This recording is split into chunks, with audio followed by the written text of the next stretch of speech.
പാഷനെ ബിസിനസ്സാക്കിയ ആർട്ടിസ്റ്റുകളെ നമ്മൾ കണ്ടു. ഇന്ന് നമ്മൾ മീറ്റ് ചെയ്യുന്നത് ഒരു സ്പോർട്സ് പാഷനായിട്ട് എടുത്തിട്ടുള്ള ഒരാളാണ്.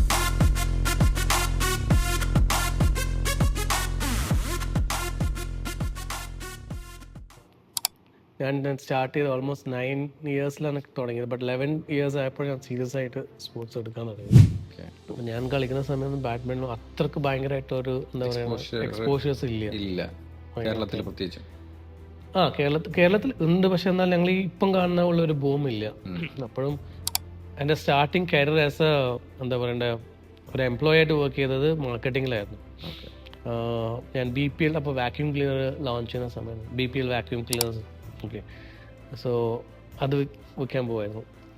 സോ എന്താ പറയണ്ടേ, ഈ വാക്യൂം ക്ലീനർ ക്യാരി ചെയ്തിട്ട് വാക്ക് കിലോമീറ്റേഴ്സ് ഇരട്ടി അങ്ങനെ ഞാൻ കുറേ ആൾക്കാർ ഒത്തിരി വീട് ക്ലീൻ ചെയ്തിട്ടുണ്ട്. ഈ മാർക്കറ്റിംഗ് ചെയ്ത ഒരു തൊലിക്കെട്ടി ഉണ്ടാവുന്നില്ല, പിന്നെ എന്തെങ്കിലും ഫേസ് ചെയ്യാൻ പറ്റും. ഇപ്പോഴും സർവൈവ് ചെയ്ത ഒറ്റ കാര്യം സ്പോർട്സ് ആയിരുന്നു. ബിക്കോസ് സ്പോർട്സിലുള്ള ഏറ്റവും വലിയ ഞാൻ ഇപ്പോഴും പാരൻസിന് പറയുന്നൊരു കാര്യം, കുട്ടികൾ എന്തെങ്കിലും ഒരു സ്പോർട്സിന് ഇടണം. എന്താ വെച്ചാൽ sports is only one thing where you lose again you come back tomorrow for playing. പാഷനെ ബിസിനസ്സാക്കിയ ആർട്ടിസ്റ്റുകളെ നമ്മൾ കണ്ടു. ഇന്ന് നമ്മൾ മീറ്റ് ചെയ്യുന്നത് ഒരു സ്പോർട്സ് പാഷനായിട്ട് എടുത്തിട്ടുള്ള ഒരാളാണ്. വേറെ ആരുമല്ല, CM ജുനിത്താണ്. Welcome Junith to leaders lounge. Thank you so much. അപ്പോൾ സ്പോർട്സാണ് അതെ ഒരു ഫ്രെയിം അല്ലേ? സ്പോർട്സ് ആണ്. ബിക്കോസ് ഞാൻ സ്റ്റാർട്ട് ചെയ്ത് ഓൾമോസ്റ്റ് 9 ഇയേഴ്സിലാണ് തുടങ്ങിയത്. ബട്ട് 11 ഇയേഴ്സ് ആയപ്പോൾ ഞാൻ സീരിയസ് ആയിട്ട് സ്പോർട്സ് എടുക്കാൻ തുടങ്ങി. ആ മൊമെന്റ് എങ്ങനെയായിരുന്നു? ആക്ച്വലി എൻ്റെ ഫാദറുടെ ഫാമിലിയിൽ സ്പോർട്സുള്ള ഒത്തിരി പേരുണ്ട്. അതായത് അച്ഛൻ്റെ ബ്രദേഴ്സൊക്കെ ഫുട്ബോൾ കളിക്കുമായിരുന്നു. അപ്പോൾ സെവൻസ് ഒക്കെ കാണാൻ പോകും. അങ്ങനെ സ്പോർട്സിനുള്ളൊരു ക്രേസ് ഉണ്ടായിരുന്നു. അച്ഛനും ഭയങ്കര സപ്പോർട്ട് ചെയ്യുന്നുണ്ടായിരുന്നു, അമ്മയായാലും. അപ്പോൾ ഞങ്ങൾ ഇപ്പം സ്കൂളിലായപ്പോഴും ആദ്യം ക്രിക്കറ്ററായിരുന്നു, ഓൾറൗണ്ടറായിരുന്നു. ക്രിക്കറ്റിൽ നന്നായി കളിക്കുമായിരുന്നു. അപ്പോൾ അമ്മയ്ക്ക് പേടിയായിരുന്നു, അതായത് ക്രിക്കറ്റ് കളിച്ച ഇഞ്ചുറി. ആ സമയം ഒത്തിരി ന്യൂസ് വരാനും അപ്പോഴാണ് ഈ കോർക്ക് ബോൾ ഒത്തിരി ആൾക്ക് എറിഞ്ഞിട്ട് മുക്ക് പോയിട്ടും അതൊക്കെ. അപ്പോൾ സ്പോർട്സിൽ നിന്ന് മാറ്റണ്ട, ബട്ട് എന്നാലും വേറൊരു സ്പോർട്സിലോട്ട് ഇടണം എന്നുള്ളൊരു ആഗ്രഹം കൊണ്ടാണ് അവിടുന്ന് ഔട്ട്ഡോർ കളിക്കുമായിരുന്നു ബാഡ്മിൻ്റൺ, ഫാദറും ഫ്രണ്ട്സൊക്കെ കൂടി. അപ്പോൾ അവിടെ അങ്ങനെ കളിപ്പിക്കും. അങ്ങനെ ഒരു കണ്ണൂർ ഡിസ്ട്രിക്ട് ടൂർണമെൻറ്റിൽ അവരെൻ്റെ എൻട്രി കൊടുത്തു. അപ്പോൾ ഞാനത് ആ കൊല്ലം ഞാൻ ഫൈനലെത്തി. എന്നെ ആർക്കും അറിയില്ലായിരുന്നു. എങ്ങനെയോ കളിച്ച് ഫൈനലെത്തി. അപ്പോൾ അവിടെ 11 ഇയേഴ്സ്. അപ്പോഴാണ് അവിടുത്തെ ഒരു കോച്ച് ലാൽ അമർനാഥ് എന്ന് പറഞ്ഞിട്ട് ഒരു കണ്ണൂരിലെ സീനിയർ പ്ലെയറാണ്, ക്രിക്കറ്ററായിരുന്നു. ബട്ട് ബാഡ്മിൻ്റണിലായിരുന്നു പുള്ളി കുറേ കൂടി സക്സസ് ആയത്. അപ്പോൾ ബാഡ്മിൻ്റൺ കോച്ചായിരുന്നു. അപ്പോൾ പുള്ളി അങ്ങനെ അച്ഛൻ്റെ അടുത്ത് പറഞ്ഞു, അങ്ങനെ ടാലൻ്റ് ഉണ്ട്, കോച്ചിങ്ങിന് വിടുമെന്ന് പറഞ്ഞു. അങ്ങനെയാണ് ഞാൻ കോച്ചിങ്ങിന് പോണത്. അപ്പോൾ കുറച്ച് വർഷം കോച്ചിങ്ങിന് പോയി. അപ്പോഴാണ് എനിക്ക് ആ കളിയോടുള്ള കുറച്ചുകൂടി ഇൻട്രസ്റ്റ് കൂടിയത്. ഞാൻ കളിക്കുന്ന സമയം ബാഡ്മിൻ്റൺ അത്രക്ക് ഭയങ്കരമായിട്ട് ഒരു എന്താ പറയുക എക്സ്പോഷേഴ്സ് ഇല്ല കേരളത്തിൽ പ്രത്യേകിച്ചും. കേരളത്തിൽ ഉണ്ട്, പക്ഷെ എന്നാൽ ഞങ്ങൾ ഈ ഇപ്പം കാണുന്ന ഉള്ള ഒരു ബൂമില്ല. അപ്പോഴും എല്ലാവരും പറയും പഠിപ്പ് പോയിട്ട് കളിക്കണ്ട, ഇതിൽ മാത്രം പോയിക്കോളൂ. പ്രഷേഴ്സ് ഇഷ്ടം പോലെ. പക്ഷെ എൻ്റെ പാരൻസിൻ്റെ അടുത്ത് ഇതുവരെ അങ്ങനെ ഒരു പ്രശ്നമൊക്കെ കിട്ടിയില്ല. എൻ്റെ ഫാമിലിയിലും ആരും അങ്ങനെ, അതായത് സ്പോർട്സ് കൊണ്ട് കെയർ ഉണ്ടാക്കിയ ആരും ഇല്ല. പാഷൻ കൊണ്ട് കളിക്കും, പിന്നെ അത് അങ്ങോട്ട് പിന്നെ ഗൾഫിലോട്ട് പോയി അങ്ങനെ കളിയുന്നത്, അങ്ങനെയൊക്കെ ആൾക്കാരില്ല. പക്ഷേ സ്പോർട്സ് കരിയറായിട്ട് എടുത്ത ആൾക്കാർ ഞാൻ മാത്രമായിരുന്നു. എൻ്റെ കഴിഞ്ഞിട്ട് ഇപ്പോൾ ഒത്തിരി എൻ്റെ കസിൻസിൻ്റെ മക്കളൊക്കെ ഇങ്ങനെ ഓരോടായിട്ട് ഇങ്ങനെ വരുന്നുണ്ട്. എൻ്റെ പഠിപ്പ്, സ്കോളർഷിപ്സ്, ഞാൻ പഠിച്ചതായാലും ജോലിയായിട്ട് എല്ലാം സ്പോർട്സ് സ്കോളർഷിപ്പായിരുന്നു. ഞാൻ കോളേജ് അഡ്മിഷൻ കിട്ടിയാലും ഞാൻ കളിച്ചതും സ്പോർട്സ്, അതായത് ഈ സ്കോളർഷിപ്സ് ഉണ്ടായിരുന്നു. അപ്പോൾ സ്പോർട്സിന് എന്താ പറയുക, എൻ്റെ ലൈഫിന് ശരിക്കും മാറ്റിമറിച്ചതും സ്പോർട്സ് ആയിരുന്നു. ബിക്കോസ് 2-3 കാര്യം. ഒന്നത്, ആ ഒരു സമയത്ത് ഞങ്ങൾക്ക് സ്കൂൾ വിട്ടാൽ നേരെ എല്ലാവരും വീട്ടിലോട്ട് വന്നു. അവിടുന്ന് അറിയാം നമ്മളെ നാട്ടിൽ കളിച്ച് നടക്കും. അപ്പോൾ ഞങ്ങളെ നാട്ടിലുള്ള ഒരു കറങ്ങി നടക്കണ്ട എന്നുള്ളൊരു, സീനിയേഴ്സിനെ കറങ്ങി നടക്കണ്ട എന്നുള്ളൊരു ഇതിലാണ് ആദ്യം ഈ കോച്ചിങ്ങിനൊക്കെ വിടാൻ കാരണം, കുറച്ചുകൂടി സീരിയസ് ആയിട്ട് എടുക്കാം. ബട്ട് അതിലുള്ളൊരു അഡ്വാൻറ്റേജ് എന്താണെന്ന് വെച്ചാൽ, വേറൊരു ഇന്ന് വരെ നിങ്ങൾക്കൊരു ഓഫ് ട്രാക്ക് പോകേണ്ട ഒരു ചാൻസ് ഉണ്ടാവും, പക്ഷെ നിങ്ങൾക്ക് തോന്നിയില്ല. കാരണം എന്ന് വെച്ചാൽ രാവിലെ ഒരു 6:30 ആകുമ്പോൾ ട്രെയിനിങ്ങിന് പോകും, തിരിച്ചൊരു 7:30-8 ആകുമ്പോൾ എത്തും. അല്ല, അത് പൊതുവിൽ പറയാറുണ്ടല്ലേ, ഈ സ്പോർട്സിലുള്ള ആളുകൾക്ക് ഒരു ഡിസിപ്ലിന്. അതിൻ്റെ റീസൺ ഇതാണ്. അപ്പോൾ രാവിലെ അത് കഴിഞ്ഞ് തിരിച്ചെത്തി കഴിഞ്ഞാൽ കുളിച്ച് സ്കൂളിലോട്ട് പോയി, ഉച്ചയ്ക്ക് വന്നു കഴിഞ്ഞാൽ വൈകുന്നേരം ആദ്യം ട്രെയിനിങ്ങിന് പോയി, തിരിച്ച് ഒരു 6 മണി എത്തി പിന്നെ പഠിച്ചു. അപ്പോൾ ഓഫ് ദ വേ പോകാനുള്ള സമയമില്ല. പിന്നെ അപ്പോഴെല്ലാവരും പറയും അത് ഞങ്ങളൊക്കെ ഇങ്ങനെ മൂവിക്ക് പോകുന്നു, അടിച്ചു പൊളിച്ച് നടക്കുന്നു, നീ ഇങ്ങനെ കളിച്ചു. ഇപ്പോൾ ഫീൽ ചെയ്യാറുണ്ടായിരുന്നു ഒബ്വിയസ് ആയിട്ടും. പക്ഷേങ്കിൽ അച്ഛനും അമ്മയും ഒന്ന് ടൈറ്റായിട്ട് പിടിച്ചതാണ് എൻ്റെ കരിയർ ഫോക്കസ് ചെയ്യുന്നത്. ബാഡ്മിന്റൺ സീരിയസ് ആയിട്ട് എടുത്തത് ഈ പറഞ്ഞ സമയത്താണോ? അല്ല, സീരിയസ് ആയിട്ട് ഞാനത് അത് കഴിഞ്ഞ് സ്റ്റേറ്റ് ടൂർണമെൻറ്റ്സ് കണ്ണൂർ ഒത്തിരി കാലം റെപ്രസെൻറ്റ് ചെയ്തായിരുന്നു. പിന്നെ ടു ബി ഓണസ്റ്റ് കുറേ ഫിനാൻഷ്യലി ഭയങ്കര ഇഷ്യൂസ് ഉണ്ടായിരുന്നു. പിന്നെ അച്ഛന് ഇപ്പോൾ വയ്യാണ്ടായി, വർക്ക് ചെയ്യുന്ന ആൾ, ഞാൻ എൻ്റെ മൂത്തമ്മ. പിന്നെ I started working at the age of 14. പല വർക്കും ചെയ്തിട്ട് പിന്നെ എനിക്ക് ഇപ്പോൾ badminton is A very expensive game. അപ്പോൾ ഞാനൊരു ലോ മിഡിൽ ക്ലാസ് ഫാമിലിയിൽ നിന്നായിരുന്നു. സോ ഞങ്ങളെ സംബന്ധിച്ചോളം അത് ഭയങ്കര പാടായിരുന്നു ടൂർണമെൻറ്റ്സിന് പോകുന്നത്. എനിക്ക് ടൂർണമെൻറ്റ് എക്സ്പോഷേഴ്സ് ഭയങ്കര കുറവായിരുന്നു. അപ്പോൾ എല്ലാ കോച്ചസും പറയായിരുന്നു ഇങ്ങനെ യു ഗോ ആയിട്ട് നല്ല സ്കോപ്പ് ഉണ്ടായിരുന്നു. പക്ഷേങ്കിൽ പല കാര്യങ്ങളും റാക്കറ്റ്സ് വാങ്ങിക്കാനായാലും ഇപ്പോൾ പണ്ട് ടീഷർട്ട്സ് ഒക്കെ വാങ്ങിച്ചെങ്കിൽ യോണെക്സിനൊക്കെ നമ്മൾ വരച്ചിട്ടൊക്കെ കളിക്കുമായിരുന്നു. So I have gone through a very bad phase of all this. But അത് കൊണ്ടെന്ന് വെച്ചാൽ ഇപ്പോഴും നമുക്കൊരു വാല്യൂ ഉണ്ടാവും ലൈഫിൽ. അതാണ് കാരണം. ഞാൻ പഠിച്ച ചിന്മയിലായിരുന്നു, start my schooling in Chinmaya. അപ്പോൾ അതിൻ്റെ ഒരു ഭയങ്കര സ്കൂള് ഭയങ്കരമായിട്ട് എന്നെ ഹെൽപ്പ് ചെയ്യുന്നുണ്ട്. ടീച്ചേഴ്സ് ആയാലും സ്കൂളിൻ്റെ the way they train me, mould ചെയ്തെടുക്കുന്ന ഒരു അപ്പോൾ അവിടുത്തെ സ്കൂൾ പിന്നെ എന്താ പറയുക, ഫിസിക്കൽ എഡ്യൂക്കേഷൻ ടീച്ചർ ടീച്ചേഴ്സിനെക്കാളും കൂടുതൽ എന്നെ പ്രിൻസിപ്പൾ ഭയങ്കരമായിട്ട് സപ്പോർട്ട് ചെയ്യും. പ്രിൻസിപ്പൽ ഓൺലി ഞാൻ ചിന്മയിലെ 4th ബാച്ചായിരുന്നു. അപ്പോൾ അപ്പോഴും ഞാൻ ക്രിക്കറ്ററായിരുന്നു. അപ്പോൾ അതിൻ്റെ യങ്ങസ്റ്റ് ടീം പ്ലെയറിൻ്റെ ഞങ്ങൾക്കൊരു ഹൗസ് വൈസ് ടൂർണമെൻറ്റ് ഉണ്ട്, ധ്വനി എന്ന എൻ്റെ ഗ്രൂപ്പിൻ്റെ പേര്. വിക്കറ്റ് കീപ്പറായിരുന്നു, ഓപ്പണിംഗ് ബാറ്റ്സ്മാൻ ആയിരുന്നു. അപ്പോൾ അതിൻ്റെ സ്മോളസ്റ്റ് വൺ. സോ അപ്പോഴേ ടീച്ചേഴ്സിനൊക്കെ ഭയങ്കര കാര്യമായിരുന്നു. പിന്നെ ചിന്മയിലെ the way of training in Chinmaya school is very good. ഒരു എന്താ പറയണ്ടേ, ഭയങ്കര റൂട്ടഡ് ട്രെയിനിങ് ആയിരുന്നു. നമ്മുടെ സ്പോർട്സ് അല്ല, ആസ് എ ഹ്യൂമൻ. അപ്പോൾ ബാഡ്മിൻ്റണിൽ വന്നപ്പോൾ അതൊക്കെ എന്നെ ഭയങ്കരമായിട്ട് ഹെൽപ്പ് ചെയ്യുന്നുണ്ട്, ഒരു ഡിസിപ്ലിനായിട്ട് ഫോക്കസ് ചെയ്യാനും ഇപ്പം ഇനി എന്ത് വന്നാലും ട്രെയിൻ ചെയ്യാൻ പോകാനും. അപ്പോൾ ഒത്തിരി കഷ്ടപ്പെട്ട് ഇപ്പോൾ ആ സമയം എന്താ ഒത്തിരി സപ്പോർട്ട് ഉണ്ടെങ്കിൽ ചിലപ്പോൾ ഞാൻ വേറെ ലെവലിൽ എത്തിയിട്ടുണ്ടാവുമായിരുന്നു. അപ്പോൾ ഒരു വർഷം ഞാൻ വർക്ക് ചെയ്യും, ദെൻ കുറച്ച് കാശുണ്ടാക്കും, പിന്നെ കളിക്കും, അങ്ങനെയായിരുന്നു. അതുകൊണ്ട് റെഗുലറായിട്ട് എനിക്കൊരു കരിയർ കളിച്ചുണ്ടാക്കാൻ ഭയങ്കര ലേറ്റായി. ഈ 14 to 20 ആ സമയമാണ്. അപ്പോൾ അതാണ് പീക്ക് ഏജ്, അതാണ്. സോ ഞാൻ നല്ല കോച്ചസിനൊക്കെ കിട്ടിയിട്ടുണ്ടായില്ല അപ്പം, ബിക്കോസ് ആ സമയം കോച്ചസ് കുറവായിരുന്നു. അപ്പോൾ കോച്ചിങ്ങിന് പോകണമെങ്കിൽ എക്സ്പെൻസീവ് ആണ്. അപ്പോൾ ഞാൻ ഓരോ കോച്ചിനും അസിസ്റ്റ് ചെയ്യും, പോയിട്ട് പഠിക്കണം എന്ന് പറഞ്ഞിട്ട്. അപ്പോൾ അവരെ കോച്ച് ചെയ്യുന്ന പഠിക്കും, അപ്പോൾ കുട്ടികളെ ട്രെയിൻ ചെയ്യുമ്പോൾ പഠിക്കും. അങ്ങനെ ആയിരുന്നു ഞാൻ കളിക്കുന്നുണ്ടായിരുന്നു. സോ ടൂർണമെൻറ്റ്സിന് പോകാൻ വെച്ചാൽ ഭയങ്കര എക്സ്പെൻസീവ് ആയിരുന്നു. സോ അത് ട്രാവലിങ്ങും അത് ഇതും. ഇപ്പോൾ ഫ്രണ്ട്സ് എപ്പോഴും ട്രാവൽ ചെയ്യും, ഇങ്ങനെ KSRTC ബസ്സിൽ പോകും, അല്ലെങ്കിൽ ലോക്കൽ ട്രെയിനിൽ പോയിട്ടും അങ്ങനെ I have gone through all this phase of life. പിന്നെ ഞാൻ 10 years ആയിരുന്നു എടുത്തു കളിച്ചിട്ട് കേരള സ്റ്റേറ്റ് വിൻ ചെയ്യാൻ. I won 2 tournaments Kerala. ഏത് വർഷമാണത്? ഈ ഇയർ എനിക്ക് കുറച്ചൊരു ഓർമ്മയില്ല. കേരള ഇൻഡസ്ട്രിയൽ ടൂർണമെൻറ്റ് സിംഗിൾസ് രണ്ടോട്ടം വിൻ ചെയ്യാനായിരുന്നു. പിന്നെ അല്ലെങ്കിൽ അണ്ടർ ഏത് കാറ്റഗറിയാണ്? സീനിയേഴ്സ് ആയിരുന്നു. Seniors category. പിന്നെ Saneb Thomas senior category state level winner ആയിരുന്നു. Open tournaments. ഒരു CRL എന്ന് പറയുന്ന ടൂർണമെൻറ്റ് കൊച്ചിൻ റിഫൈനേഴ്സ്, അതായിരുന്നു ആ സമയം കേരളത്തിൽ നിന്ന് ഏറ്റവും വൺ ഓഫ് ദ എന്താ പറയുക മോസ്റ്റ് പോപ്പുലർ ഓപ്പൺ ടൂർണമെൻറ്റ്. അത് വിൻ ചെയ്തിട്ടുണ്ടായിരുന്നു ഡബിൾസ്. പിന്നെ എറണാകുളം ഡിസ്ട്രിക്ട് ചാമ്പ്യൻ ആയിരുന്നു ഞാൻ. എറണാകുളം ഡിസ്ട്രിക്റ്റിൽ എൻ്റെ പാർട്ട്ണർ സനേബ് തോമസ് ആയിരുന്നു. സനേബ് തോമസ് എന്ന് പറഞ്ഞാൽ കണ്ണൂർ എന്ന് പറഞ്ഞാൽ എറണാകുളത്തിന് വേണ്ടി കളിച്ചാണോ? ഞാൻ ഒത്തിരി സ്ഥലത്ത് പോലെ വർക്ക് ചെയ്യാൻ പോയിട്ട്. സോ എന്തൊക്കെ വർക്ക് ചെയ്തെന്ന് പറഞ്ഞില്ല. ഓക്കെ, ഞാൻ എൻ്റെ സ്റ്റാർട്ടിങ് കരിയർ ആസ് എ എന്താ പറയണ്ടേ ഒരു എംപ്ലോയി ആയിട്ട് വർക്ക് ചെയ്തത് മാർക്കറ്റിങ്ങിലായിരുന്നു. ഞാൻ BPL, അപ്പോൾ വാക്യൂം ക്ലീനർ ലോഞ്ച് ചെയ്യുന്ന സമയത്ത് BPL vacuum cleaners. Okay, so അത് വിൽക്കാൻ പോവായിരുന്നു. സോ ചിന്മയിൽ പഠിച്ചത് കൊണ്ട് my language was good. So അവർ 18 years കഴിയുമ്പോൾ തന്നെ ജോലി ചെയ്യാൻ തുടങ്ങിയായിരുന്നു. സോ ഈ എന്താ പറയണ്ടേ ഈ വാക്യൂം ക്ലീനർ ക്യാരി ചെയ്തിട്ട് walk kilometers ഇരട്ടി അങ്ങനെ.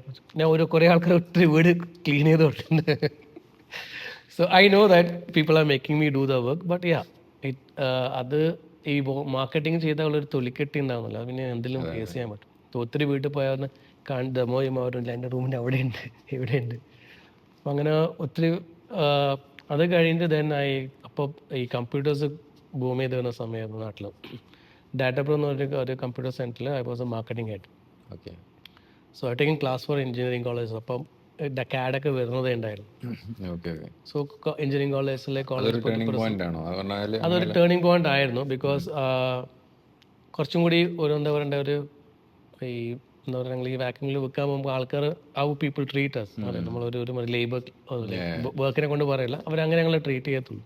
ഒത്തിരി എന്താ പറയുക ഇൻസൾട്ടും ഒത്തിരി കമൻസ് ഒക്കെ ഡോർ ടു ഡോർ. ഓ അപ്പോൾ വിളിച്ച് പറയും ഇങ്ങനെ ഇന്ന സ്ഥലത്ത് പോകണം, അപ്പോൾ അവർ വീട് ക്ലീൻ ചെയ്യാനായിട്ട് വിളിക്കുന്ന അറിയാം. So I have seen people, അത് ഞാൻ ഇറങ്ങി പോകുമ്പോൾ അവർ ഇംഗ്ലീഷിൽ ഭയങ്കരമായിട്ട് പറയും വൈ ആ സീ ഹിം ഡൂയിങ് ദാറ്റ്. അപ്പോൾ ഇത് കേട്ടിരിക്കുക ചെയ്യുക. സോ അതൊരു ഹാർഡ്ഷിപ്പ് ആയിരുന്നു. ബട്ട് യാ അത് ദാറ്റ് മെയ്ഡ് മീ ഇപ്പം ഞാൻ എല്ലായിടത്തും പറയും മാർക്കറ്റിംഗിൽ ഗ്രാജുവേഷൻ കഴിഞ്ഞിട്ട് you have to marketing, you learn life. The hardship എന്താണ്, എങ്ങനെ ആൾക്കാരെ ബിഹേവിയർ പാറ്റേൺസ് എങ്ങനെയാണ്, ആൾക്കാരെ എങ്ങനെ ഞങ്ങൾക്ക് കൺവിൻസ് ചെയ്യാൻ പറ്റും. പിന്നെ കുറച്ച് നേരം ആദ്യം കളിക്കും, പിന്നെ ഈ ഡാറ്റ പ്രോയിൽ പോയപ്പോഴും മാർക്കറ്റിംഗിൽ. ബട്ട് അത് കുറച്ചും കൂടി സ്റ്റേറ്റസ് ഹയർ ലെവൽ ബിക്കോസ് കമ്പ്യൂട്ടറിലാണ്. Then I dropped it again. ആ സമയത്ത് കളി അപ്പോഴും ഉണ്ടല്ലോ? കളിയുണ്ട്, പക്ഷെ പിന്നെ ഈ വർക്ക് ലോഡ് കൂടുമ്പോൾ കളി പ്രശ്നം തുടങ്ങി. അപ്പോൾ ഫ്രസ്ട്രേഷനായി, സ്ട്രെസ്. ഇപ്പോൾ വീട്ടുകാർക്ക് ഹാപ്പി ആക്കി നല്ലൊരു ജോബുണ്ട്, അപ്പോൾ പതുക്കെ ഇനി അത് ഫോക്കസ് ചെയ്താൽ മതി. But then I again drop it, പിന്നെ അതേ കളിക്കാൻ പോകും. സോ ഒരു ഓഫ് ആൻഡ് ഓൺ ഇതായിരുന്നു. പിന്നെ എനിക്കും ഒരു ഐഡിയ എന്താണെന്ന് വെച്ചാൽ before 25 I want to explore lot of different opportunities, different works to identify what is the skill I am good in and എന്താ എനിക്ക് ഹാപ്പിനെസ് കിട്ടുന്നതാണ്. പിന്നെ ബജാജിൽ പോയി കുറച്ചും കൂടി മാനേജറായിട്ട് ജോയിൻ ചെയ്തു, അവിടെ നിന്ന് വിട്ടു. അപ്പോൾ ഈ കളി അപ്പോഴും ബാഡ്മിൻ്റൺ കുറച്ചൊന്നും കൂടി ഒന്ന് ബൂം ചെയ്യാൻ തുടങ്ങി വരുന്നു. അപ്പോൾ ഇൻഡയറക്ട്ലി ഞാൻ കോച്ചിങ്, അപ്പോൾ as A part time job ഞാൻ കോച്ചിങ് ചെയ്യാൻ തുടങ്ങിയിട്ടുണ്ടായിരുന്നു. അപ്പോൾ എൻ്റെ ഒരു കോച്ച് ഇങ്ങനെ പുള്ളിക്ക് അസൈൻമെൻറ്റ് കിട്ടുമ്പോൾ ഇഫ് യു കനോട്ട് ഗോ ഈ പുട്ട് മീ ദേ, അവിടെ പുള്ളിൻ്റെ അസൈൻമെൻറ്റ് കഴിഞ്ഞിട്ട് പോകുമ്പോൾ is good in counselling, is good in coaching എന്നിട്ട് അവിടെ ഇടും. കുറേയൊക്കെ ഫ്രീ ആയി പഠിപ്പിച്ചു ഒരു കൊല്ലത്തോളം. പിന്നെ റിസൾട്ട് വരാൻ തുടങ്ങിയപ്പോൾ പിന്നെ slowly I start earning from that. So ഞാനൊരു 20 years പ്ലെയർ ഏണിംഗ് ഉണ്ടായിരുന്നു അറിയാൻ വേണ്ടി ചോദിക്കുക. ആസ് എ പ്ലെയർ ഇല്ല ആ സമയം ഒട്ടുമുണ്ട്. ബിക്കോസ് ഈ ബാഡ്മിൻ്റനിലോട്ട് കാശ് വരാൻ തുടങ്ങി ലാസ്റ്റ് ഒരു 10 yearsലാണ്. ഈ സൈന സിന്ധു ഒക്കെ പെർഫോം ചെയ്യുന്ന ബാഡ്മിൻ്റനിൽ കാശ് വരാൻ തുടങ്ങി. അതുവരെ അങ്ങോട്ട് പോകല്ലാണ്ട് ഇങ്ങോട്ട് വരല് ഭയങ്കര. ഇപ്പോൾ ഉള്ള ആൾക്കാർക്ക് കുറെ കൂടി ഇപ്പം എല്ലാത്തിനും കുറെ കൂടി മീഡിയ അറ്റൻഷൻ കിട്ടാൻ തുടങ്ങിയിട്ടുണ്ട്. അപ്പോൾ അപ്പോഴായിരിക്കും അറിയത്തില്ല ബാഡ്മിൻ്റൺ ന്യൂസ് ഇടയ്ക്ക് പേപ്പറിൽ വരും എന്നല്ലാണ്ട് ഇതേപോലെ സോഷ്യൽ മീഡിയ അങ്ങനെയൊന്നുമില്ല. സോ പിന്നീട് കോച്ചിങ്ങിലോട്ട് ഇൻട്രസ്റ്റ് ആയി. കോച്ചിങ്ങിൽ കുറച്ചും കൂടി എനിക്ക് തോന്നിയത് കുറച്ചും കൂടി ഗീവ് മീ ഹാപ്പിനെസ്. കുട്ടികളെ പഠിപ്പിക്കും, കുട്ടികളെ റിസൾട്ട് വരാൻ തുടങ്ങിയപ്പോഴും അതിൽ വേറൊരു മോട്ടിവേഷൻ ഉണ്ടെന്ന് തോന്നുന്നു. ലൈക്ക് നമുക്ക് ചെയ്യാൻ വിചാരിച്ച എല്ലാ കാര്യങ്ങളും ചെയ്യാൻ പറ്റാത്ത കാര്യങ്ങൾ ഉണ്ട്. കറക്റ്റാണ്. സോ ഇപ്പോഴും ഞാൻ പെർഫോം ചെയ്യുന്നതിനെക്കാട്ടും കൂടുതൽ എൻ്റെ ഒരു സ്റ്റുഡൻറ്റ് പെർഫോം ചെയ്യുന്ന game me more happiness.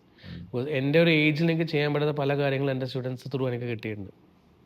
So അതാണ് എൻ്റെ 100%. ഇപ്പം ഞങ്ങൾ ഒരാളെ പഠിപ്പിച്ചോ ഹെൽപ്പ് ചെയ്തിട്ടോ ആ കുട്ടി വളർന്നു വരുമ്പം കിട്ടുന്ന ഒരു ഹാപ്പിനെസ് ഞങ്ങൾ സ്വന്തമായി ചെയ്ത് കിട്ടുന്ന എനിക്കിതുവരെ കിട്ടിയിട്ടുണ്ടായില്ല. ഞങ്ങളൊരു ഹാപ്പിനെസ് ഓക്കെ, ഞങ്ങളായിട്ട് ഹാർഡ് വർക്ക് ചെയ്യുന്നത്, ഞങ്ങളൊരു ഹാർഡ് വർക്കും കൂടി ഒരാളിൽ എന്തെങ്കിലും ഒരു ഇമ്പാക്റ്റ് വരുത്തുകയെന്ന് പറഞ്ഞാൽ ഇറ്റ്സ് സംതിങ് ഗുഡ് ഫോർ. ഇത് നമ്മൾ പറയുന്ന നാട്ടിലാണ്. പിന്നെ എങ്ങനെയാണ് പ്രവാസത്തിലേക്ക് എത്തിയത്, ഐ മീൻ എക്സ്പാറ്റ് ആയത്? ഓക്കെ, എൻ്റെ സോ അവിടുന്ന് അത് കഴിഞ്ഞപ്പോൾ ഞാൻ കണ്ണൂർ അസോസിയേഷൻ്റെ എക്സിക്യൂട്ടീവ് കമ്മിറ്റി മെമ്പറായ ബാഡ്മിൻ്റൺ അസോസിയേഷൻ്റെ. Then I was elected as a badminton executive committee member of Kerala badminton association. ഞാൻ കേരള ബാഡ്മിൻ്റൺ ഏറ്റവും യങ്ങസ്റ്റ് എക്സിക്യൂട്ടീവ് കമ്മിറ്റി മെമ്പറായിരുന്നു. ഓൾമോസ്റ്റ് 24 yearsലാണ് എക്സിക്യൂട്ടീവ് കമ്മിറ്റി മെമ്പർ. ബാക്കി എല്ലാവരും ഒരു അബവ് 40-50 ആൾക്കാരായിരുന്നു. പിന്നെ അത് കൊടുത്ത് കുറച്ചും കൂടി ഞാൻ പിന്നെ അമ്പയറിങ് ചെയ്യാൻ തുടങ്ങി. ഞാൻ ഈ പക്ഷേ അമ്പയറിംഗ് ഒക്കെ ചെയ്യുമ്പോഴെന്ന് വെച്ചാൽ ഞങ്ങൾക്ക് അക്കോമഡേഷൻ കിട്ടും, ഫുഡ് അലവൻസ് കിട്ടും. പിന്നെ ടൂർണമെൻറ്റ്സിന് പോകുമ്പോൾ ഞാൻ അമ്പയറിങ് ചെയ്യും. സോ ഫുഡ് അലവൻസ് കൂപ്പൺസ് കിട്ടാൻ. അപ്പം പിന്നീട് കുറേ കഴിഞ്ഞപ്പോഴാണ് മനസ്സിലാവുന്നത് എനിക്ക് കളിക്കാൻ പറ്റുന്ന റീസൺ അതായിരുന്നു. അപ്പോൾ ഈ ഫുൾ കണ്ണ് ടയർഡാവും, കുറേ നേരം ഇരിക്കണം. അപ്പോൾ പിന്നീട് കുറേ കഴിഞ്ഞപ്പോൾ ഞാനൊരു കോച്ചായപ്പോഴും പിന്നെയാണ് പറഞ്ഞാൽ എൻ്റെ പല ടൂർണമെൻറ്റ്സിൽ എനിക്ക് പെർഫോം ചെയ്യാൻ പറ്റാത്ത കാരണം അതായിരുന്നു. ബിക്കോസ് ഞാൻ ഓൾറെഡി എക്സോസ്റ്റാണ്. But I have to move on. എനിക്ക് കളി വിട്ടിട്ട് പോകാൻ ഒട്ടും താല്പര്യമില്ലാണ്ടായി. Because it was giving me ഒരു കൈൻഡ് ഓഫ് ഹാപ്പിനെസ്, എന്താ പറയുക, ഒരു ട്രാൻസ് എന്താ പറയുക. I feel good. ഞാൻ കോർട്ടിലുണ്ടാകുമ്പം അവർ കിട്ടുന്ന ഒരു ഹാപ്പിനെസ് എനിക്ക് ഒന്നിലും കിട്ടാറില്ല. Slowly I start identifying okay this is my happiness question. Then RSC Cochin regional sports സെൻറ്ററിൽ കോച്ചായിട്ട് കിട്ടി. അതാണ് ഇപ്പോൾ കേരളത്തിലെ ഏറ്റവും one of the biggest sports centre. Okay. അവിടെ ഒത്തിരി നല്ല പ്ലേയേഴ്സിനെ കോച്ച് ചെയ്യാൻ പറ്റി. അവരപ്പുറം ഫിലിം സ്റ്റാർസിനായാലും അവരവിടെ ഒത്തിരി നല്ല മെമ്പേഴ്സ് ഉണ്ട്, പ്രീമിയം മെമ്പേഴ്സ്.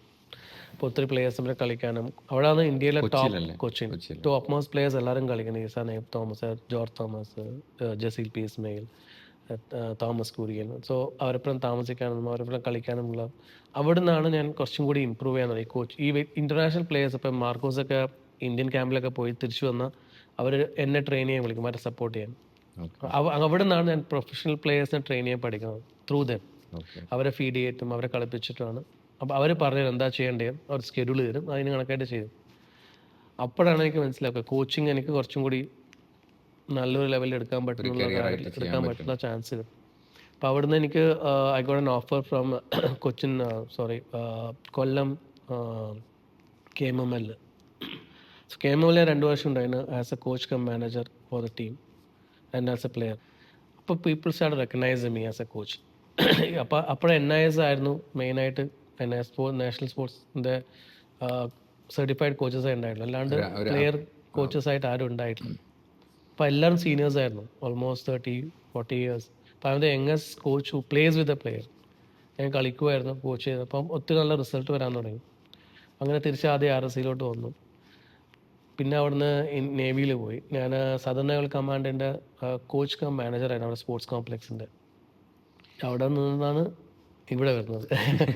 ഇവിടെ വന്നത് ഞാനായിട്ട് ഒത്തിരി. അപ്പോൾ ഇതും മാർക്കോസ് ഈ പീരീഡ് ഓഫ് ടൈമും കൂടി പറഞ്ഞാൽ എത്ര പിന്നെ നമ്മൾ 20 to 25 പറഞ്ഞു. 25 ഏത് സമയത്ത് ഏത് ഏജിലായിരിക്കും ഇപ്പം ഇങ്ങോട്ട് വരുന്നത്? ഞാനിവിടെ വരുന്നത് 29 ഇയേഴ്സ്. അപ്പോൾ ഇപ്പോൾ ആ സമയം ഇന്ത്യൻ പ്ലേയേഴ്സൊക്കെ ഇവിടെ ബഹ്റിനിൽ ടൂർണമെൻറ്റ്സ് കളിക്കാൻ വരാൻ തുടങ്ങിയായിരുന്നു. ഓക്കെ. അപ്പം അങ്ങനെ എൻ്റെ പ്രൊഫൈലിൽ മാർക്കോസ് ബ്രിസ്റ്റോ, ജേസൺ സേവ് എന്ന് പറഞ്ഞിട്ടൊരു പ്ലേയേഴ്സ് ഉണ്ട്. They are one of the best in India ആ സമയം. അപ്പോൾ അവർ എൻ്റെ പ്രൊഫൈൽ ഇവിടെ കൊടുത്തിട്ട് അങ്ങനെ ഒരു ദിവസം എനിക്കൊരു കോള് വരുമോ ഇന്ത്യൻ സ്കൂളിൽ നിന്ന്. അങ്ങനെ ഞാൻ നേവിയിലുള്ളപ്പോഴാണ് അങ്ങനെ ഇൻ്റർവ്യൂവിന് വിളിച്ചിട്ടുണ്ടെന്ന് പറഞ്ഞു. അപ്പോൾ ഞാൻ കൊടുത്തില്ല, എനിക്കറിയില്ല. അപ്പോൾ PE ടീച്ചർ എന്ന് പറഞ്ഞിട്ടാണ് വിളിക്കുന്നത്. അപ്പോൾ ഞാൻ പറഞ്ഞു എനിക്ക് PE ടീച്ചർ ആവാൻ താല്പര്യമില്ല, ബിക്കോസ് ഞാൻ ഇപ്പോൾ ഒരു പ്രൊഫഷണൽ കോച്ചായിട്ട് വർക്ക് ചെയ്യണം, ഇപ്പോൾ നേവിയിലുമാണ്. അപ്പോൾ രാജു ഉണ്ണികൃഷ്ണനും അവരായിരുന്നു ഇപ്പോൾ സ്കൂളിലെ സെക്രട്ടറി. അപ്പോൾ അങ്ങനെ ഇൻ്റർവ്യൂവിന് വിളിച്ച് ട്രിവാൻഡ്രത്ത് ഞാൻ പോയി. I just go there. പിന്നെ അത് ഇൻട്രാക്ഷനായി. രാധാകൃഷ്ണൻ പിള്ളയാണ് ഇൻ്റർവ്യൂ ചെയ്തത്. അപ്പോൾ അപ്പം സാറ് പറഞ്ഞു ഇങ്ങനെ ഇന്ത്യൻ സ്കൂളാണ്, ഇത്ര ലാർജസ്റ്റ് സ്കൂൾ ഇതാണ് വരണം. ഇൻ്റർവ്യൂ കഴിഞ്ഞ് ഇപ്പോൾ ഞാൻ സാറിന് പറഞ്ഞു I am not interested as a PE teacher. ഞാൻ എൻ്റെ പ്രൊഫഷൻ ഇപ്പം ഞാൻ അപ്പോൾ തീരുമാനിച്ചു കോച്ചിങ് ആണ് എൻ്റെ പ്രൊഫഷൻ. ഇപ്പോൾ ഞങ്ങളെ സ്കൂളിലൊക്കെ PE ടീച്ചറാണ്, ഫുട്ബോൾ വന്നിട്ട് പോയി കളിച്ചു എന്ന് പറയും. അപ്പോൾ എനിക്ക് I want to be with the kids and train. അത് കഴിഞ്ഞ് ഫിലിപ്പ് ഡാനിയൽ എന്നൊരു ഇന്ത്യൻ ക്ലബിൻ്റെ ഒരു ബാഡ്മിൻ്റൺ സെക്രട്ടറി ഉണ്ടായിരുന്നു. പുള്ളിയാണ് എൻ്റെ റെസ്യൂം രാധാകൃഷ്ണൻ സാറിന് കൊടുക്കണം. അങ്ങനെയാണ് ഈ ഇവിടെ എത്താൻ കാരണം. ഈ 3 ആൾക്കാരാണ് ഞാൻ ബഹ്റിനിൽ വരാൻ ഉള്ളൊരു റീസൺ. അപ്പോഴും അവർ വിളിച്ചപ്പോൾ ഞാൻ പറഞ്ഞില്ല അങ്ങനെ 3 വട്ടം റിജക്റ്റ് ചെയ്ത് ലാസ്റ്റ് ഒരു സമ്മർ ക്യാമ്പ് എടുക്കാൻ അങ്ങനെ വിളിച്ചു. അങ്ങനെയാണ് ബഹ്റിനിലോട്ട് വരുന്നത്. വന്നു, കോച്ച് ചെയ്യാൻ തുടങ്ങി. അത് കഴിഞ്ഞപ്പോൾ എനിക്ക് ബഹ്റിൻ ഫെഡറേഷൻ ഒരു ഓഫർ കിട്ടി, അവരെ അസിസ്റ്റന്റ് കോച്ചായിട്ട് ചെയ്യാൻ. Badminton federation. അപ്പോഴെനിക്ക് ഒരു ഇൻ്റർനാഷണൽ എക്സ്പോഷർ. അപ്പം അങ്ങനെ ഞാൻ കണ്ടിന്യൂ ചെയ്തു. പിന്നെ school life I started enjoying that attention. കുറച്ചുകൂടി കുട്ടികളെ പെർഫോം ചെയ്യാൻ തുടങ്ങി, കുട്ടികളെ കൊണ്ടുപോകാൻ. അപ്പം ആ GCCയിൽ ആദ്യം ഞാൻ ഒരു കോച്ചായിരുന്നു. അപ്പം എനിക്ക് ഓഫേഴ്സ് വരാൻ തുടങ്ങി. So I started enjoying that attention. പിന്നെ വെച്ചാൽ റിസൾട്ട് വരാൻ അവിടെ കളിക്കാൻ തുടങ്ങി. ലാസ്റ്റ് ഒരു 3 years I start getting good results. Practice ഇല്ലെങ്കിലും എനിക്കൊരു പേര് വരാൻ തുടങ്ങി, ആൾക്കാരെ റെക്കഗ്നൈസ് ചെയ്യാൻ തുടങ്ങി. സോ ഐ ലൈക്ക് ഈ ഒരു കൺട്രി ഇഷ്ടപ്പെടാൻ തുടങ്ങി കുറച്ചായിട്ട്. പിന്നെ ഫെഡറേഷൻ നന്നായിട്ട് എന്നെ സപ്പോർട്ട് ചെയ്യുന്നുണ്ടായിരുന്നു. എത്ര വർഷം ഉണ്ടായിരുന്നു സ്കൂളിൽ? 15 years. Long 15 years. One of the best time in Bahrain എൻ്റെ സ്കൂളിലായിരുന്നു. ബിക്കോസ് ഒത്തിരി കുട്ടികളെ ട്രെയിൻ ചെയ്യാൻ പറ്റിയാണ്. ഒത്തിരി അച്ചീവ്മെന്റ് കുട്ടികൾക്ക് ഞാനുള്ള സമയം ഞാൻ ഇറങ്ങുന്നത് വരെ ഞങ്ങൾ ഇന്ന് വരെ Inter schools തോറ്റിട്ടില്ല. Day 1 to day we were champions in all the category. Runners up ആയിട്ടുണ്ട് വെരി റയർലി. ബട്ട് ഇന്ന് വരെ ഫൈനലെത്താൻ ഉണ്ടായിട്ടില്ല ഇന്ത്യൻ സ്കൂൾ എപ്പോഴും പേപ്പറിലുണ്ടായിരുന്നു, ന്യൂസ് ഉണ്ടായിരുന്നു. നാഷണൽസ് എല്ലാ വർഷവും പോകുമായിരുന്നു. ഇവിടെ കളിച്ച ഓൾമോസ്റ്റ് എല്ലാ കുട്ടികളും എൻ്റെ കുട്ടികൾ. അപ്പോൾ ഞങ്ങൾക്ക് ഈ എല്ലാ കുട്ടികളും എൻ്റെ കുട്ടികൾ കളിക്കുന്ന കാണുന്ന ഒരു ഹാപ്പിനെസ്.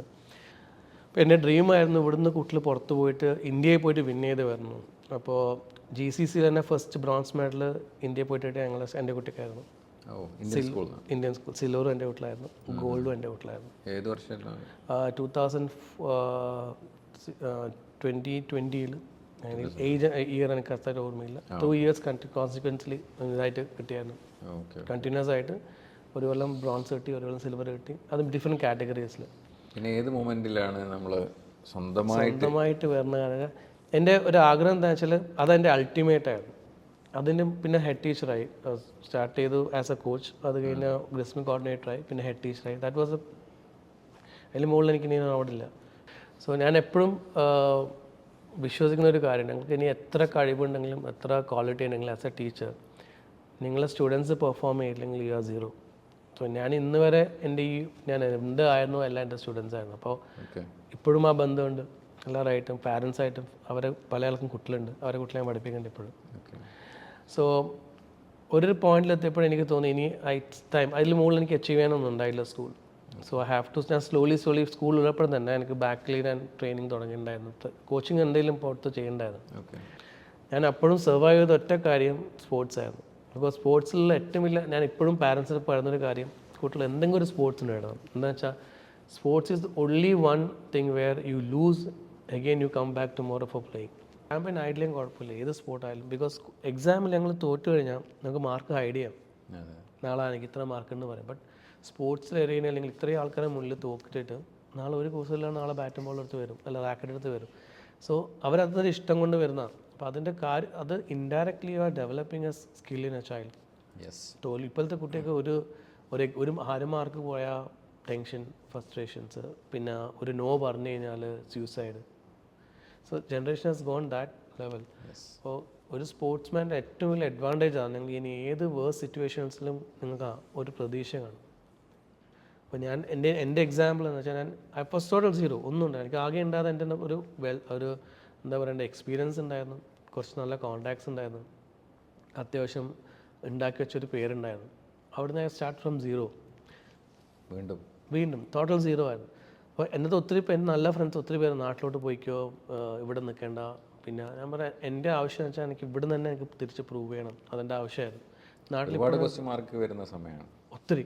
അത് ഫാമിലീനെ എങ്ങനെ നോക്കും, മോൾ എഡ്യൂക്കേഷൻ എങ്ങനെ, എൻ്റെ ഫാമിലി ഇവിടെ തന്നെ ഉണ്ട്.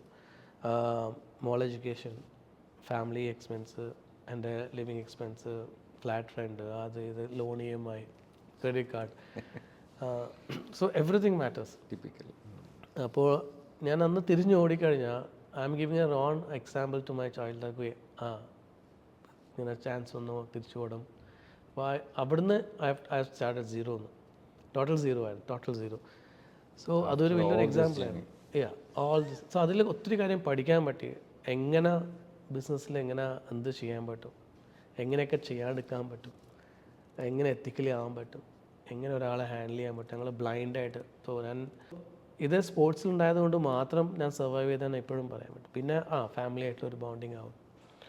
സോ പിന്നെ passion towards what I am doing. അപ്പോൾ ഞാൻ എല്ലാ ബിസിനസ് ചെയ്യുന്ന ആളുകൾക്കും പറയാവുന്ന ഒരു കാര്യമാണെന്ന് വെച്ചാൽ, കുട്ടികളുടെ അടുത്ത് എസ്പെഷ്യലി, ഞങ്ങൾക്ക് അതിനോട് പാഷൻ ഉണ്ടെങ്കിൽ വിൽ ഫൈൻഡ് ഔട്ട് സൊല്യൂഷൻസ്. ഇപ്പം എനിക്കിത്ര ഒരു റവന്യൂ കുറഞ്ഞാലും I am happy about what I am doing. തിരിച്ച് വീട്ടിൽ പോയാൽ എനിക്ക് സുഖമായിട്ട് ഉറങ്ങാൻ പറ്റും. ഞാൻ ആർക്കും ഒരു ദോഷം ചെയ്യാണ്ട് ഞാൻ പഠിപ്പിക്കുന്ന ഒരു ജനറേഷനെ പഠിപ്പിച്ചു പോവാണ്. പിന്നെ I M earning on it. പിന്നെ അതിനെ കണക്ട് ചെയ്തിട്ട് I M having lot of other business also. But my main core business is badminton. I believe, അതായത് കുഞ്ഞുനാൾ മുതൽ ഇന്ന് വരെ വളർന്ന ബാഡ്മിൻ്റണിലാണ്. ഇനി അങ്ങോട്ടും അത് തന്നെയായിരിക്കും എൻ്റെ മെയിൻ. കമ്പനിയുടെ പേര് സ്പോർട്സ് ഹബ് എന്നാണ്. Sports hub is completely in to sports. അതായത് സ്പോർട്സ് മാനേജ്മെൻറ്റ്, സ്പോർട്സ് ഇവൻറ്റ്സ് ചെയ്യും. ഇപ്പം ബാഡ്മിൻ്റൺ അക്കാഡമീസ് ഉണ്ട്. കുട്ടികൾക്ക് ഇപ്പം ബാഡ്മിൻ്റൺ പഠിക്കണം എന്നുണ്ടെങ്കിൽ ഞങ്ങൾക്ക് 4 സെൻറ്റർ ഉണ്ട്. ഇപ്പം സ്പോർട്സ് ഹബിൻ്റെ സെൻറ്റർ ജുഫേർ അൽനാസർ ക്ലബിലുണ്ട്, KCL ഉണ്ട്, ക്യാപിറ്റൽ സ്കൂളിലുണ്ട്. ഇപ്പം പ്രകാശ് അക്കാഡമീൻ്റെ ആണെങ്കിൽ വേറെ ഇന്ത്യൻ സ്കൂൾ പുതിയ ബാവൻസിൽ. ഇപ്പോൾ NMSൽ ഞങ്ങൾ ഏപ്രിൽ സ്റ്റാർട്ട് ചെയ്യും. അപ്പോൾ ഈ റംദാൻ കഴിഞ്ഞിട്ട് സ്റ്റാർട്ട് ചെയ്യുന്ന ചെക്കുമായിരുന്നു.